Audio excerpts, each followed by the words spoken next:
UK household energy bills to soar by 80% in October. UN team leaves for Zaporizhzhia nuclear plant. EU faces awful winters without gas cap. Dollar hits 20-year high as Fed flags rates higher for longer. Peruvian judge sends president's sister-in-law to jail over corruption allegations. Japan's drying rice paddies are now a national security threat. Navy recruiting gamers for Goats and Glory Esports team. Malaysian army vehicles break down in city center 2 days in a row.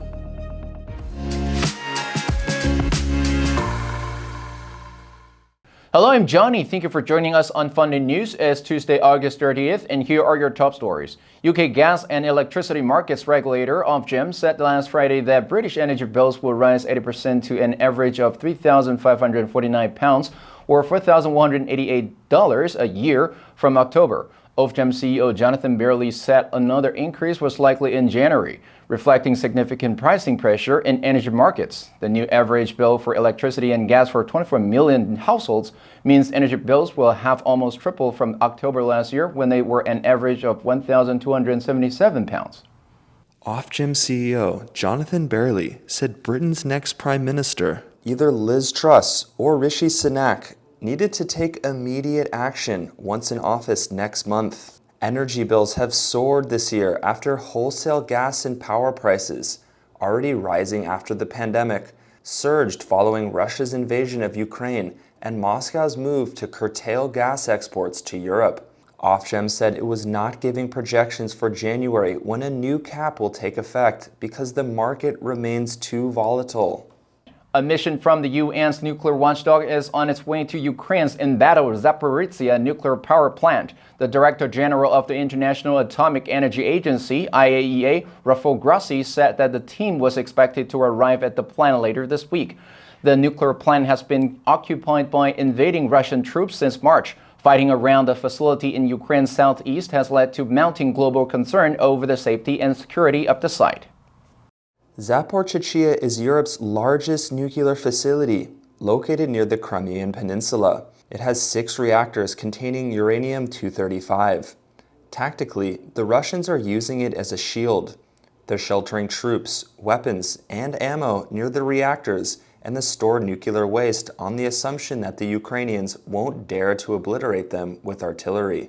Since early August, Ukraine and Russia have accused one another of shelling the area, which raised grave concern over its safety all over the world. Belgian Energy Minister Tien van der Straeten wrote on Twitter that gas prices in Europe needed to be frozen urgently, adding that the link between gas and electricity prices was artificial and needed to be reformed. She said the next 5 to 10 winters will be terrible if we don't do anything. We must act at sources at the European level and work to freeze gas prices. Recently, calls are mounting for an EU-wide cap on the price of gas and its decoupling from the price of electricity. EU states have been struggling with huge energy price hikes since key gas supplier Russia invaded Ukraine in February, triggering sanctions. The media reported in Germany, the year-ahead contract for electricity reached €995 per megawatt hour last Friday, while in France, it rose to €1,130. This represents more than a 10-fold increase in both countries from last year. Germany, the largest importer of Russian gas in 2020, said it is replenishing its gas stores faster than expected. It aims to fill its gas capacity to 85% by October. According to Reuters reports, the US dollar surged to a 20-year high against a basket of currencies on Monday. The dollar index scaled to a new 2-decade peak of 109.4 during early trading in Asia. The greenback hit 138.59 against the Japanese yen, the highest since July 21st. It was last up 0.59% to 138.485. The offshore yen similarly fell to a 2-year low of 6.93 to 1 per dollar. Sterling fell to a 2.5-year low of $1.1656 and was last down 0.5% to $1.16715, while the euro fell to 1.36% to $0.9929. Of the economy and the challenges of conducting monetary policy under high uncertainty. Reuters said that after Federal Reserve Chair Jerome Powell signaled interest rates would be kept higher for longer to bring down soaring inflation, the dollar pushed other major currencies to new lows and put pressure on its counterparts in emerging markets. The media said that markets are now pricing in at about a 64.5% chance of a 75 basis point rate hike at the next Fed meeting in September. Carl Kong at Commonwealth Bank of Australia said, "I think for this week, the US dollar index is going to track even higher towards 110 points."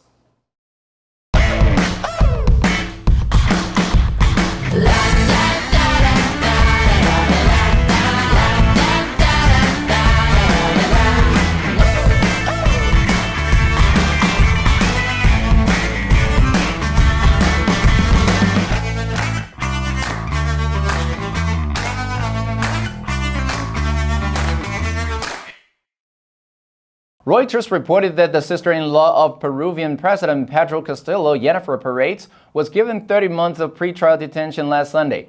Prosecutors allege she was part of a group that engaged in influence peddling to assign public contracts to allies of Castillo in their home region of Cajamarca in the Peruvian Andes. Perez has not been charged with a crime, and she will spend time in jail as prosecutors continue their investigation that has targeted the leader's inner circle. President Pedro Castillo is now facing 6 criminal inquiries, and the federal investigations are getting closer and closer to home. Peruvian President Pedro Castillo, who has been in office for 13 months, is besieged by scandals and has already survived 2 impeachment attempts. He denies any wrongdoing and has accused prosecutors of being complicit in an attempt to oust him from power. Prosecutors have opened 6 criminal investigations against him, including one for alleged obstruction of justice in the firing of a former interior minister. Prosecutors have also asked that Castillo's wife, Lila Paredes, be banned from traveling abroad for the next 3 years. Japanese consumption of the traditional staple, rice, has slumped for decades and has left rice paddies drying, while the percentage of wheat that is produced domestically has halved over the past 5 decades to about 13%. Almost all wheat consumed in Japan is shipped from countries such as the US, Canada, and Australia. Agriculture experts warn that if China invaded Taiwan and Japan got involved, its own sea lands would be destroyed. Food imports from the US, Australia, and the EU would stop, and it will lead to famine. It's the annual ritual at this time of year. Thousands take to the rice paddies to plant, by hand or machine, tiny rice seedlings.